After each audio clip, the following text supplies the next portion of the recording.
Natural star ವಿಜಯ ರಾಘವೇಂದ್ರ ನಟನೆಯ ರುದ್ರಾಭಿಷೇಕ ಮಾಡಿಯೋ ಇಂದು ಹುಬ್ಬಳ್ಳಿಯ ಶ್ರೀ ಸಿದ್ಧಾರೂಢ ಮಠದ ಆವರಣದಲ್ಲಿ ಆಯೋಜಿಸಲಾದ ಕಾರ್ಯಕ್ರಮದಲ್ಲಿ ಮಾಜಿ ಮುಖ್ಯಮಂತ್ರಿ ಹಾಗೂ ಹಾಲಿ ಸಂಸದರಾದ ಜಗದೀಶ್ ಶೆಟ್ಟರ್ ಬಿಡುಗಡೆಗೊಳಿಸಿದರು.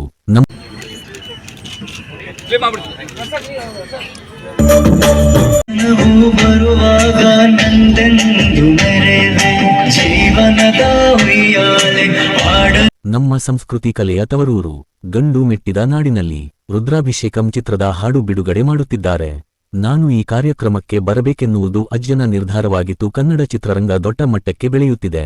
ಹಿಂದಿ ಇಂಗ್ಲಿಷ್ ಚಿತ್ರಗಳಿಗೆ ಕಾಂಪಿಟೇಷನ್ ಮಾಡುವಂಥ ಸಿನಿಮಾಗಳು ಇಲ್ಲಿ ನಿರ್ಮಾಣವಾಗುತ್ತಿವೆ. ಕನ್ನಡ ಚಿತ್ರಗಳನ್ನು ಥಿಯೇಟರಿನಲ್ಲೇ ನೋಡಿ ಎಂದು ಮಾಜಿ ಮುಖ್ಯಮಂತ್ರಿ ಸಂಸದ ಜಗದೀಶ್ ಶೆಟ್ಟರ್ ಹುಬ್ಬಳ್ಳಿ ಜನತೆಗೆ ಕರೆ ಕೊಟ್ಟರು. ಸಿದ್ಧಾರೂಢ ಮಠದ ಆವರಣದಲ್ಲಿ ರುದ್ರಾಭಿಷೇಕಂ ಚಿತ್ರದ ಆಡಿಯೋ ಬಿಡುಗಡೆಗೊಳಿಸಿ ಅವರು ಮಾತನಾಡುತ್ತಿದ್ದರು. ಕನ್ನಡ ನಾಡಿನ ಸಾಂಸ್ಕೃತಿಕ ಪರಂಪರೆಗಳಲ್ಲೊಂದಾದ ವೀರಗಾಸೆ ಕಲೆಯನ್ನು ಆರಾಧಿಸುತ್ತಾ ಬಂದ ಕುಟುಂಬ ಹಾಗೂ ವೀರಭದ್ರ ದೇವರ ಇತಿಹಾಸ ಹೇಳುವ ರುದ್ರಾಭಿಷೇಕಂ ಚಿತ್ರಕ್ಕೆ ವಸಂತ್ ಕುಮಾರ್ ಕಥೆ, ಚಿತ್ರಕಥೆ, ಸಂಭಾಷಣೆ ಬರೆದು ನಿರ್ದೇಶಿಸಿದ್ದಾರೆ. ವಿಜಯ ರಾಘವೇಂದ್ರ ನಾಯಕನಾಗಿ ನಟಿಸಿರೋ ಈ ಚಿತ್ರದ 2 ಹಾಡುಗಳ ಬಿಡುಗಡೆ ಸಮಾರಂಭ ಸಿದ್ಧಾರೂಢ ಮಠದ ಆವರಣದಲ್ಲಿ ನೂರಾರು ಅಭಿಮಾನಿಗಳ ಸಮ್ಮುಖದಲ್ಲಿ ನೆರವೇರಿತು. ಮಾಜಿ ಮುಖ್ಯಮಂತ್ರಿ ಜಗದೀಶ್ ಶೆಟ್ಟರ್ ಇಂದಲ್ಲ ನಾಳೆ ಎಂಬ ಹಾಡಿಗೆ ಚಾಲನೆ ನೀಡಿದರು. ವಿಜಯ ರಾಘವೇಂದ್ರ ಮಾತನಾಡಿ, ಸಿದ್ಧಾರೂಢ ಮಠ ನಮ್ಮ ಕುಟುಂಬಕ್ಕೆ ಹೊಸದಲ್.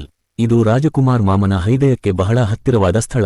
ಶಿವಣ್ಣ ಅಪ್ಪು ಮಾಮ ಎಲ್ಲರಿಗೂ ಇದು ಪ್ರಿಯವಾದ ಜಾಗ. ವೀರಗಾಸೆ ಕಲಾವಿದನ ಪಾತ್ರ ಮಾಡುವುದು ತುಂಬಾ ಚಾಲೆಂಜ್ ಆಗಿತ್ತು. ಅನುಭವಿಸಿ ಮಾಡಿದ್ದೇನೆ.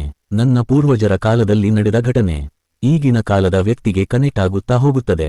ಇಲ್ಲಿ ತಂದೆ ಮಗನಾಗಿ 2 ಪಾತ್ರದಲ್ಲಿ ನಟಿಸಿದ್ದೇನೆ ಎಂದರು. ವಿ ಮನೋಹರ್ ಮಾತನಾಡುತ್ತಾ, ಮಾಜಿ ಸಿಎಂ ಜಗದೀಶ್ ಶೆಟ್ಟರ್ ನಮ್ ಜತೆ ಇದ್ದಾರೆ. ತುಂಬಾ ಸರಳ ಸಜ್ಜನಿಕೆಯ ವ್ಯಕ್ತಿ.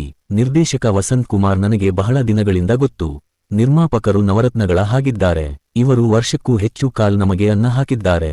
ಒಮ್ಮೆಯೂ ಭಿನ್ನಾಭಿಪ್ರಾಯ ಇಲ್ಲದೆ ಸಹಕರಿಸಿದ್ದಾರೆ. ಇಂಥ ನಿರ್ಮಾಪಕರು ಗೆಲ್ಲಬೇಕು. ಈ ಚಿತ್ರವನ್ನು ಎಲ್ಲರೂ ಚಿತ್ರಮಂದಿರದಲ್ಲೇ ನೋಡಿ ಎಂದರು. ಪ್ಯಾನ್ ಇಂಡಿಯಾ ಕ್ರಿಯೇಷನ್ಸ್ ಮೂಲಕ K N. Manjunatha, N. Jayaramappa, K. Venkatesha, B. Chidanandamurthy, Suresh Babu, B K. Ashwathanarayana, M. Shivakumar, K S. Ravikumar, Kusuma Vasanth Kumar ಹೀಗೆ 9 ಜನ ಸೇರಿ ಈ ಚಿತ್ರ ನಿರ್ಮಿಸಿದ್ದಾರೆ. ವಿಜಯ ರಾಘವೇಂದ್ರ ವೀರಗಾಸೆ ಕುಟುಂಬದ ತಂದೆ ಮಗನಾಗಿ ದ್ವಿಪಾತ್ರದಲ್ಲಿ ನಟಿಸಿದ್ದಾರೆ. ನಾಯಕಿ ಪ್ರಿಯಾಂಕಾ ಮಾತನಾಡಿ, ಶಿವನ ಪರಮಭಕ್ತೆ ಅಲ್ಲದೆ ಹಳ್ಳಿ ಹಾಗೂ ಸಿಟಿ ಹುಡುಗಿಯಾಗಿ 2 ಗೆಟಪ್ಗಳಲ್ಲಿ ಕಾಣಿಸಿಕೊಂಡಿದ್ದೇನೆ ಎಂದರು. ನಿರ್ಮಾಪಕರಲ್ಲಿ ಒಬ್ಬರಾದ ಜಯರಾಮ್ ಮಾತನಾಡುತ್ತಾ, ಗೆಳೆಯ ವಸಂತಿ ಕಥೆ ಹೇಳಿದಾಗ ತುಂಬಾ ಇಷ್ಟವಾಯಿತು. ವಿಜಯ ರಾಘವೇಂದ್ರ ಅವರು ನಮಗೆ ಸಿನಿಮಾ ಆರಂಭಿಸಿದ ದಿನದಿಂದ ಈವರೆಗೆ ತುಂಬಾ ಸಹಕಾರ ಕೊಟ್ಟಿದ್ದಾರೆ. ಜತೆಗೆ ಸಲಹೆ ಸೂಚನೆ ಕೂಡ ನೀಡಿದರು ಎಂದರು. ನಿರ್ದೇಶಕ ವಸಂತಕುಮಾರ್ ಮಾತನಾಡುತ್ತಾ, ದೈವದ ಹಿನ್ನೆಲೆಯ ಜನಪದ ಕಲೆಯನ್ನು ನಾಡಿನ ಮನೆಮನೆಗೂ ತಲುಪಿಸಬೇಕು ಎನ್ನುವುದೇ ನಮ್ಮ ಉದ್ದೇಶ. ವಿಜಯ ರಾಘವೇಂದ್ರ ಅವರು ನಮಗೆ ತುಂಬಾ ಸಹಕಾರ ನೀಡಿದ್ದಾರೆ. ಚಿತ್ರದಲ್ಲಿ ನಾನು ಒಬ್ಬ ತತ್ವಜ್ಞಾನಿಯಾಗಿ ನಟಿಸಿದ್ದೇನೆ. ತಂದೆ ಮಗ 2 ಪಾತ್ರಗಳ ಜತೆ ಇಡೀ ಚಿತ್ರದಲ್ಲಿ ಸಾಗುವ ನನ್ನ ಪಾತ್ರಕ್ಕೆ 2 ಗೆಟಪ್ ಇದೆ ಎಂದು ಹೇಳಿದರು.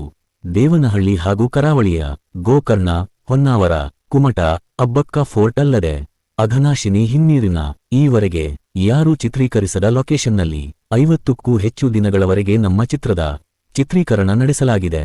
ನಮ್ಮ ನಾಡಿನ ಜನಪದ ಹಿನ್ನೆಲೆ ಇಟ್ಟುಕೊಂಡು ನೂರಾರು ವರ್ಷಗಳ ಇತಿಹಾಸ ಇರುವ ವೀರಗಾಸೆ ಕಲೆಯ ಮಹತ್ವ ಮತ್ತು ಇತಿಹಾಸವನ್ನು ಈ ಚಿತ್ರ ಹೇಳುತ್ತದೆ. ಈ ಕಥೆಯ ಮೂಲಹಂದರ ವೀರಭದ್ರ ದೇವರು. ಆತ ಹೇಗೆ ಬಂದ, ಬರಲು ಕಾರಣವೇನು ಎಂದು ರುದ್ರಾಭಿಷೇಕಂ ವಿವರಿಸುತ್ತದೆ. ಬಲ ರಾಜವಾಡಿ, ವಿ ಮನೋಹರ್, ಮನು, ಸನತ್, ಬುಲೆಟ್ ವಿನು, ಮಮತಾ, ನವನಿತಾ ಶೆಟ್ಟಿ, ಮಂಜುಳಾ ಪ್ರಮುಖ ಪಾತ್ರಗಳಲ್ಲಿದ್ದಾರೆ. ವಿ ಮನೋಹರ್ ಅವರ ಸಂಗೀತ, ಮುತ್ತುರಾಜ್ ಅವರ ಛಾಯಾಗ್ರಹಣ ಈ ಚಿತ್ರಕ್ಕಿದೆ. ನಿರ್ಮಾಪಕ ಚಿದಾನಂದ್ ಮಾತನಾಡಿ, ನಾಡಿನ ಕಲೆ ಮತ್ತು ಸಂಸ್ಕೃತಿಯನ್ನು ಬಿಂಬಿಸುವ ಕಥೆ ಇಟ್ಟುಕೊಂಡು 9 ಜನ ನಿರ್ಮಾಪಕರು ಕನ್ನಡ ಚಿತ್ರರಂಗವನ್ನು ಉಳಿಸಬೇಕೆಂಬ ನಿಟ್ಟಿನಲ್ಲಿ ಈ ಸಿನಿಮಾ ಮಾಡಿದ್ದೇವೆ ಎಂದರು. ನಿರ್ಮಾಪಕರಲ್ಲೊಬ್ಬರಾದ ಜಯರಾಮ್ ಮಾತನಾಡಿ, ಈ ಸಿನಿಮಾ ಆಗಲು ನಿರ್ದೇಶಕ ವಸಂತ್ ಕಾರಣ.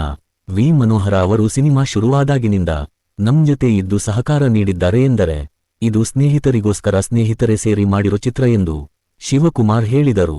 ನಿರ್ದೇಶಕ ವಸಂತ್ ಮಾತನಾಡುತ್ತಾ, ಮನೋಹರ್ ಅವರು ಈ ಸಿನಿಮಾದಿಂದ ನನ್ನನ್ನು ಸಾಹಿತಿಯಾಗಿ ಮಾಡಿದರು. ಅಮಿಕಾ ಆಡಿಯೋ ಮೂಲಕ ಸಾಂಗ್ ಬಿಡುಗಡೆಯಾಗಿದೆ. ಈ ಸಿನಿಮಾ ಒಂದು ಹಬ್ಬದೂಟದಂತಿದೆ. ಹಾಗಾಗಿ ತಪ್ಪದೇ ಈ ಚಿತ್ರವನ್ನು ಎಲ್ಲರೂ ಕುಟುಂಬ ಸಮೇತರಾಗಿ ನೋಡಿ, ಪ್ರೋತ್ಸಾಹಿಸಿ ಮತ್ತು ಬೆಂಬಲಿಸಿ ಎಂದು ತಿಳಿಸಿದರು. ಹುಬ್ಬಳ್ಳಿ ಧ್ವನಿ ಜೊತೆಗೆ ಲೋಹಿತ ಬಸವ. ಹುಬ್ಬಳ್ಳಿ ಜೂನ್ 16ಕ್ಕೆ ತೆರೆಗೆ ಬರುತ್ತಿದೆ. ನೋಡಿ ಹರಸಿ ಎಂದರು.